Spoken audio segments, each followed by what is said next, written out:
Welcome to iHeart Geek.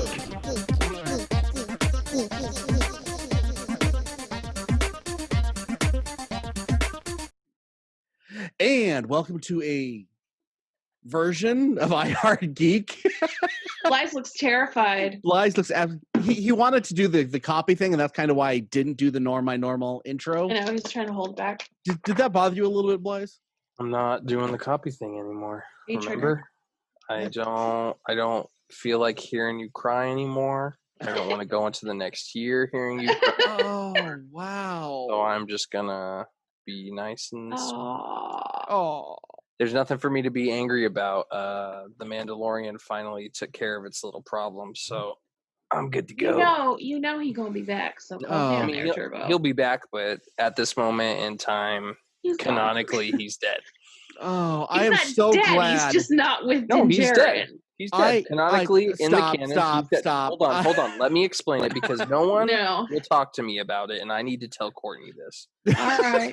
Because no one likes what you have to say. Canonically, or cares. Grogu was given to Luke, so he was taken to Luke's Jedi Academy, which was burned to the ground with no survivors. Canonically, there are no survivors for his Jedi Academy. So canonically, he is dead. He is one of the people who are one of the Jedi who died. Okay.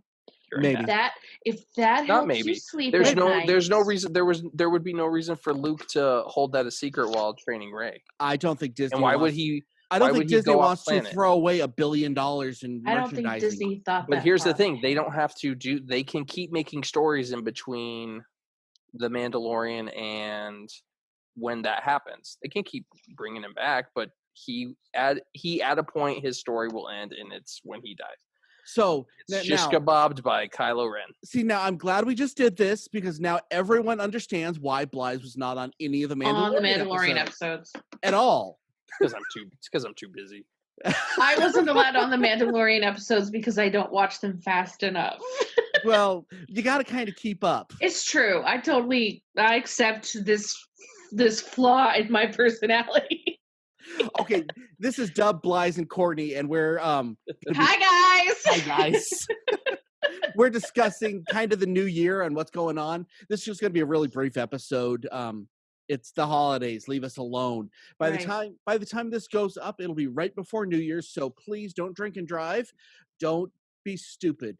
Please don't be stupid. If you're in Vegas, don't be stupid. The security guards will put you into the ground. Just FYI. It's kind of cold right now. So. It's really cold. I don't like it. You have a jacket on and everything. Everything. Okay, so let's talk about kind of some of the changes that have happened last year. We had a whole bunch. I'm not going to say it this time for you, Blythe. He almost did it, Blythe. He almost said it. I want to. I didn't say I wouldn't. 2-3 weeks to get it out of his system. I've never said that I won't say it. That's on you. To say it all of 2021. Metric poop ton. Metric poop ton. Metric poop ton. Get it out of your system. That's enough. Anyway, so we had a lot of people changes, honestly. Yeah. Yep. Yeah, we did. Yeah. We have some actually fantastic new people that have come on. And no one that has left the show has quote unquote left the show. No. Just to keep that clear to everybody. Yeah. No. Things change in our lives. There's times, and this show takes up a lot of time. Yeah. It is if people need other time to do other things, nobody has any hard feelings on it at all. And it's never a goodbye. It's a see you later because people always cycle their way back on to iHeart. Mine's definitely absolutely. The day the Blythe leaves, he's done. Just gonna go peace out. It'll definitely be in a blaze of glory. And then I just edit it all out, and it looks like, and then I'll just have Blythe saying, and I think this was the best experience of my life. You better edit it so that he says he loves Baby Yoda. Oh, it will. Yeah, that's what I wanted to say. He has said, I love it. That's how I'm going out in a house fire because I set one of the toys on fire. And he always wears the same clothes, so it's really easy. I can take it from any episode. It's true. Canonically, I've created an image for myself. So let's see what else has changed in this last year. We'll talk about some of the changes we got next year, but there's been some who kind of went away. Shows. Yeah. Oh yes. Yeah. But That's how probably the shows in biggest general. change. Yeah. Yeah, how we do them now. So yeah, let's discuss that for a minute. This was an uncomfortable change. Yeah. This was a lot of people had a lot of problems with this. It couldn't be helped. However, we have learned to deal with it, and there's a lot of very positive things that have come from it. Mm-hmm. Yeah, I think we've learned to do a lot more on YouTube. So yeah, there you go. Ugly faces. But also, I think one of the biggest pluses that we can say that came out of quarantine, COVID, pandemic for iHeartGeek is because we were forced to move it to Zoom and to the internet, to the virtual world, we're able to bring in all these people from all over the country to do shows with us that we wouldn't have been able to do before.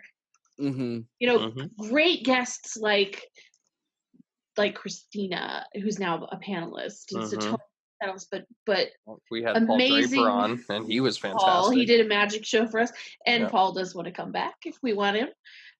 Yes, and we, and we were able to bring people like Tyler in, and Skeeter and Chris with his encyclopedic knowledge of Star Wars. People from other shows like Dino and Dino came in. Yeah. Tyler. I think that's been a massive plus for us. And we've got to know a lot of really cool people that could never sit at the table. As much as I do miss the table, because there's a certain energy we get at the table, but I think we're really starting to learn how to work around it. I think that's the certain energy Deb was talking about. It's just me punching him in the arm a lot. She really did. I had bruises. I'm not even kidding. Or Blythe and I look at each other going, "Oh my god, this guy again, again with Scott Pilgrim." Y'all were a lot less lippy when we were at the table. I'm just saying.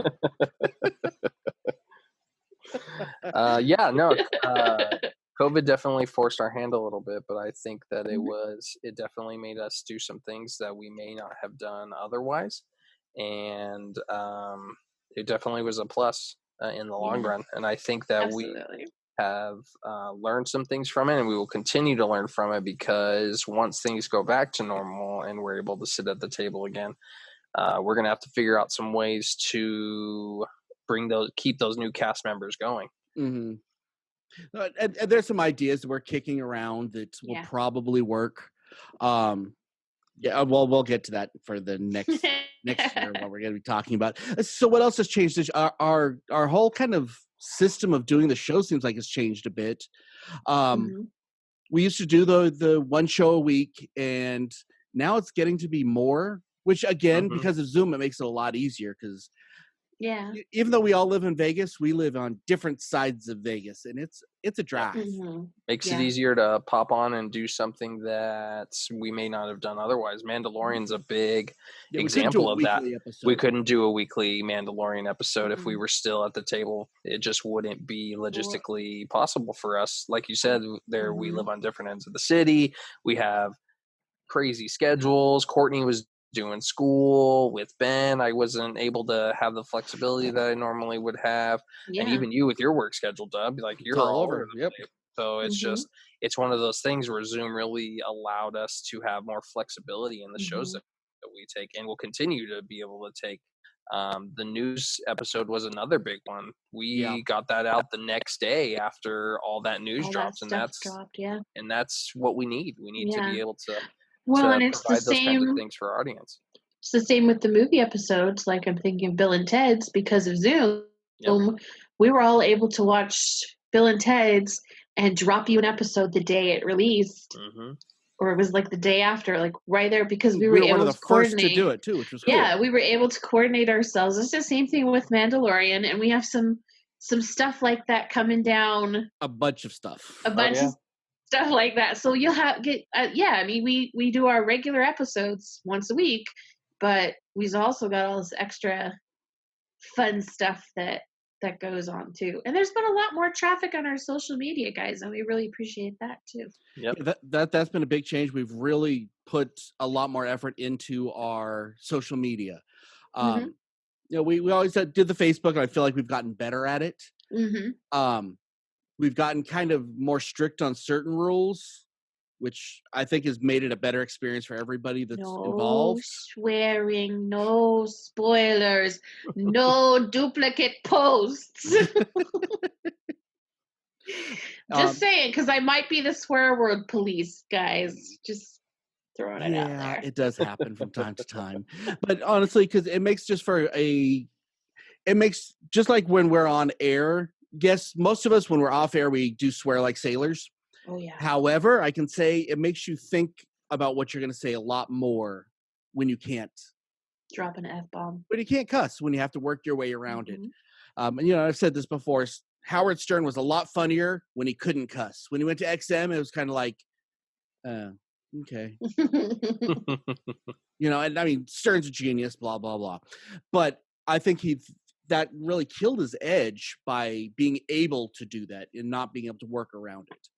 So, and that's kind of where I come, 5 years ago when I started the show 4 years ago, that was a hard and fast rule. And that's one thing that has not changed nor will not change, but it's really leaking onto our other medias as well. Let's see, we're on Instagram now a little more. We're still working on it, I promise. We got new stuff dropping this year. Let's start going on to some of our new stuff we have going. In the beginning of the new year, we have finally. We've been talking about this for 3 freaking years, kids. We have a website. Finally, we're gonna have a new website, new fancy pantsy, sparkly, shiny website. Yeah, and hopefully we'll get all our news on there. And it's just an extension of what it is that we do. We are jumping on Discord, which I'm guilty. I'm really trying to figure it out. Yeah, it's for a newer generation, Dub. So, okay, go ahead and tell us about the Discord, then, newer generation. No, I think that what it is going to allow us to do is when we go into this next year and we become more active on our social media channels and hopefully pull more wonderful people like our Geek Rockstars into the Geek Rockstar community, it'll allow that community to grow and to become more of a community. It's real-time chatting. It's a huge thing in the gaming community. People use it all the time for not even just the gaming community, just in pop culture in general. People use it for everything. But we'll have channels set up in there for people to be able to talk about spoilers. All the prep work has been laid. Yeah. Yep. So I really hope that people, our current Geek Rockstars and our new ones, hopefully that are coming, I really hope that they get in there and just definitely help us build that community feeling more, because we have a great presence on Facebook right now, but we can be so much bigger than that. Yep. Let's see, Patreon. This is something that I'm really hoping to push a little more, is to get even more content for our Patreon subscribers. That's a big deal for me, because if you want to support us and give us a couple extra bucks, I want to be able to give you guys something back. So, I mean, even if it's just an extra show every couple of weeks, we're going to get you something as Patreon subscribers. I think that's really important. And I think I don't want to put advertisements in the show for people that we're not personally friends with. I will never charge our friends for advertising. Yeah. However, with that being said, I don't want to, and that's where a lot of podcasts get all their money, is through advertising. We don't want to go do that route, because it's just not as fun of a show for me. I don't want to be a shill. I would rather have as many of our listeners as possible jump onto the Patreon, and that be kind of the future of the show. As I say, we're not getting rich off the show. We don't make a dime. It comes out of our pockets. And that's not a sob story. But we do, everybody that's on the show believes in the show, and that there is a lot of potential in it. And people seem to enjoy listening to us for whatever reason. I don't know why. Another thing we're going to be pushing really hard is getting more subscribers to the YouTube. Yeah, I think we talked about that enough. I mean, we've done pretty well this last year. We're capping the year off at about 130 subscribers, which is great. And we just started really pushing it a few months ago. We just started really pushing it a few months ago, but just the fact that we have people that are wanting to see our stuff as soon as it drops directly onto their phone, that maybe they're not super into Facebook or anything like that, but just another outlet for us to grow that community. Yeah. Let's see, what else do we have coming up next year? I want to talk about some of the shows we have coming up next year. Yeah, me too. We're going to be starting the year off with a bang. If you guys love our Psychology of episodes, we're doing a big one. We're doing Psychology of the Joker. That's why we're starting the year. So it's just going to get better from there. And we have Sean coming on that one, and Todd, and a bunch of people are going to be on that one. What are some of the ones you guys are looking for? Just FYI, we have for the next 6 months of shows planned out, because that's what we do. We do.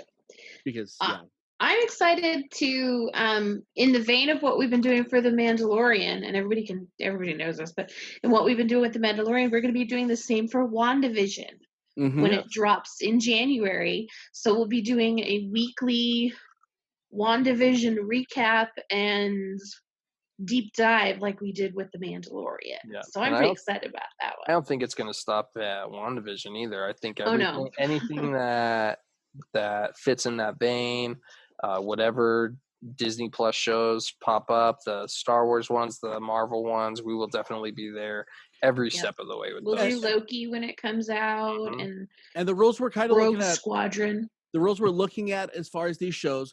It has to be a weekly episodic. If it's a binge show, we're probably not going to cover it because it's not worth anybody's time, because I don't want to have to wait for the spoilers and blah, blah, blah, blah. It's silliness.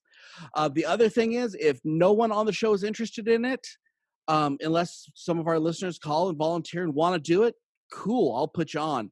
But if we don't have an interest in it, we're not going to do it, because I don't want to ever put out a product that, well, this kind of sucks, but I'm not excited about this.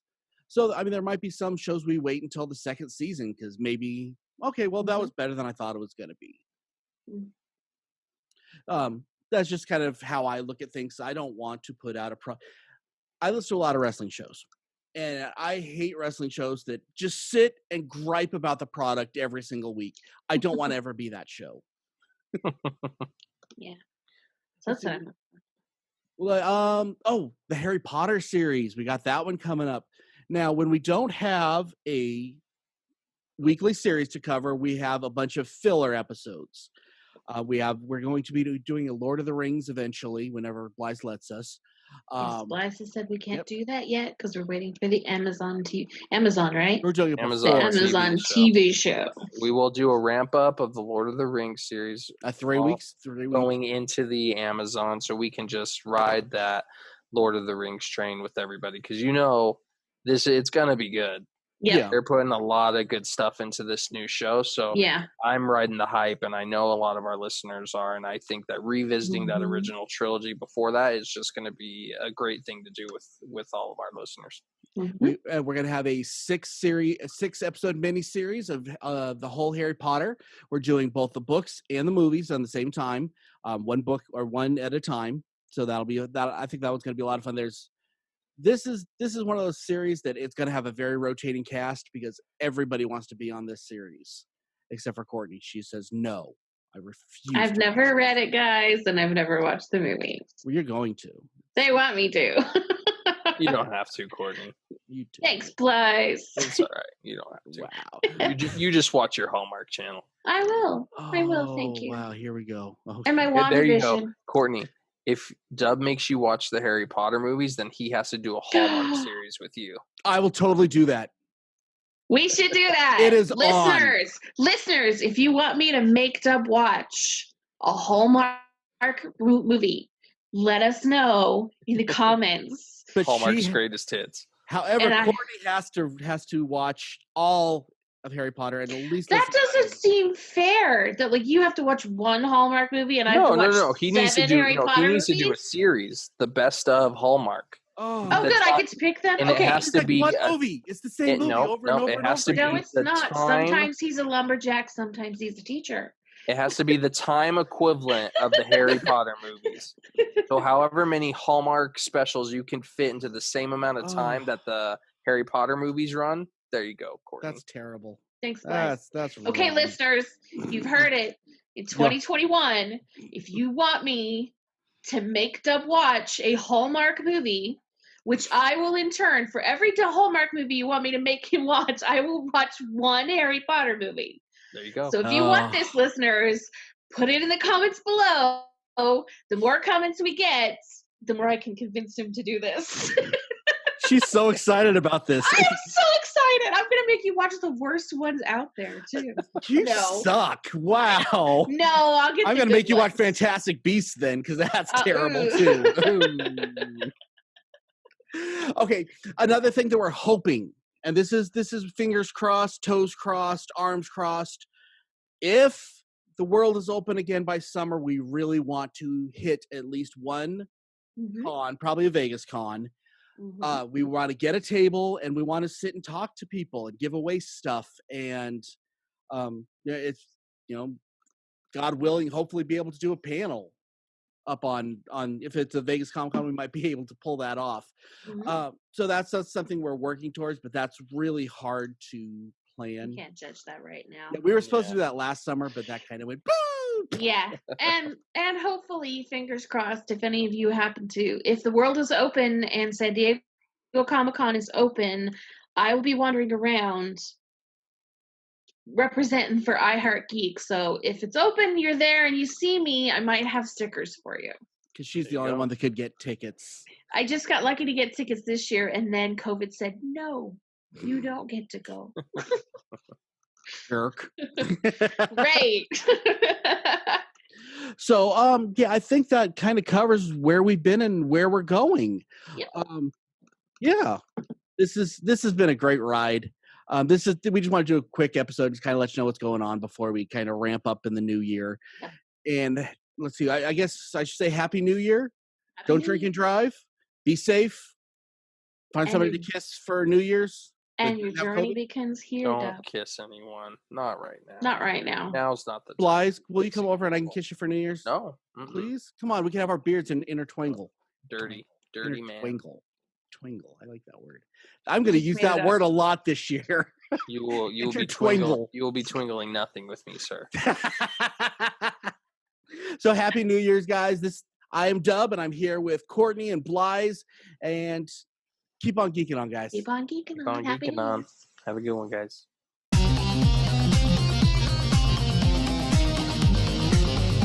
You have been listening to the latest episode of the iHeart Geek Show. Make sure you visit our website at www.iheartgeekshow.com. Make sure to follow us on Instagram, Twitter, and Facebook. And if you check us out on YouTube, make sure to like, comment, and subscribe. And keep on geeking on to all of you geek rock stars.